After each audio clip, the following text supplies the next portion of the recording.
ತಂಡ Lucknow Super Giants. ಲಕ್ನೋದಲ್ಲಿ Arun West Indies ಇಂದ ನಿಕೋಲಸ್ ಪೂರನ್ ಇದ್ದಾರೆ.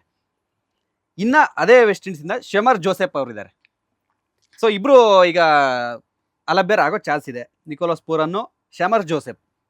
ಸೊ ಇವರಿಬ್ಬರ ಅಲಭ್ಯತೆ ಲಕ್ನೋಗೆ ಯಾವ ತರ ಎಫೆಕ್ಟ್ ಆಗ್ಬೋದು? ಈಗ ಪೂರನ್ ಅವರು ಇವಾಗ ನೋಡಿ, ಈಗ ಅವ್ರು ಏನು ಎಲ್ ಜಿ ಅವ್ರದ್ದು ಏನು ಹೇಳ್ಬೇಕು, ಇವಾಗ ಹಿಂಗೆ ಆಗ್ಬಿಟ್ಟಿದೆ ಅಂದ್ರೆ ಅವ್ರು ಇವಾಗ ಅಡ್ಗೋಡೆ ಮೇಲೆ ದೀಪ ಇಟ್ಟಂಗೆ ಆಗ್ಬಿಟ್ಟಿದೆ ಅವ್ರ ಕತೆ ಪಾಪ. ಆರಕ್ಕಾರು ಇವಾಗ ಇರೋ ಬ್ಯಾಚ್ ಎಲ್ಲ ಗೆಲ್ಬೇಕು, ಗೆದ್ರು ಬರ್ತಾರೋ ಇಲ್ವಾ ಅದು ಗೊತ್ತಿಲ್ಲ. ಯಾಕಂದ್ರೆ ಈಗ ರನ್ ರೇಟ್ ಮೇಲೆ ಅಂದ್ರೆ ಗೇಮ್ ಚೇಂಜರ್ ಯಾರು ಅಂದ್ರೆ ಇವಾಗ ಎಲ್ ಜಿ ಅಲ್ಲಿ ಯಾರು ಪ್ಲೇಯರ್ನ ಹೇಳಂಗಿಲ್ಲ, ನಾವು ರನ್ ರೇಟ್ ಹೇಳ್ಬೇಕು ಇವಾಗ. ಆ ತರ ಪರಿಸ್ಥಿತಿ ಇದೆ.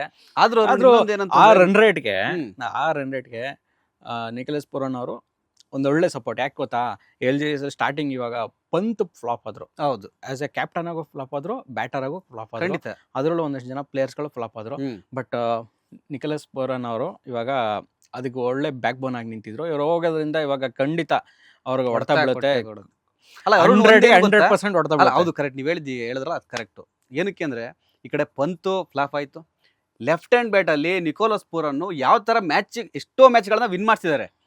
ಎಷ್ಟೋ ಮ್ಯಾಚ್ಗಳಲ್ಲಿ ಇನ್ನೇನು ಇವ್ರು ಟಾರ್ಗೆಟ್ 100 150 ಟಾರ್ಗೆಟ್ ಕೊಡೋವಂಥ ಚಾನ್ಸ್ ಇದ್ರು ಕೂಡ ಇವರು ಸ್ಫೋಟಕ ಆಟದಿಂದ ಅದು ಟಾರ್ಗೆಟೇ ಬೇರೆ ಥರ ಆಗಿದೆ. ಸೊ ನಿಕೋಲಸ್ ಪೂರನ್ ನನ್ನ ಪ್ರಕಾರ ಲಕ್ನೋಗೆ ಮೇಯ್ನು 100ಕ್ಕೆ 200% ಅವರು ಬೇಕೇ ಬೇಕು. ಅವರ ಅಲಭ್ಯತೆ ಅವರಿಗೆ ಬಹಳ ಎಫೆಕ್ಟ್ ಕೊಡುತ್ತೆ ಅಂತ ನಂಗೆ ಖಂಡಿತ ಅನ್ಸುತ್ತೆ. ನೀವೇನ್ ಹೇಳ್ತೀರಾ? ಖಂಡಿತ ನೀವ್ ಹೇಳಿದ್ರಲ್ಲಿ 100ಕ್ಕೆ 100 ಸತ್ಯ. ಅವ್ರು ಇವಾಗ ಕೈ ಕೊಟ್ರು ಅಂದ್ರೆ ಎಲ್ ಜಿ ಅವ್ರಿಗೆ ಕಪ್ ಕೈ ಕೊಟ್ಟಂಗೆ, IPL ಕೈ ಕೊಟ್ಟಂಗೆ ಮುಗೀತು. ಅವ್ರ ಕತೆ ಮುಗೀತು ಅಂತಾನೆ ಅರ್ಥ. ಬಹಳ ಏನು ಹೊಡೆತ ಬೀಳುತ್ತೆ. ಇನ್ನ ಶಮರ್ ಜೋಸೆಫ್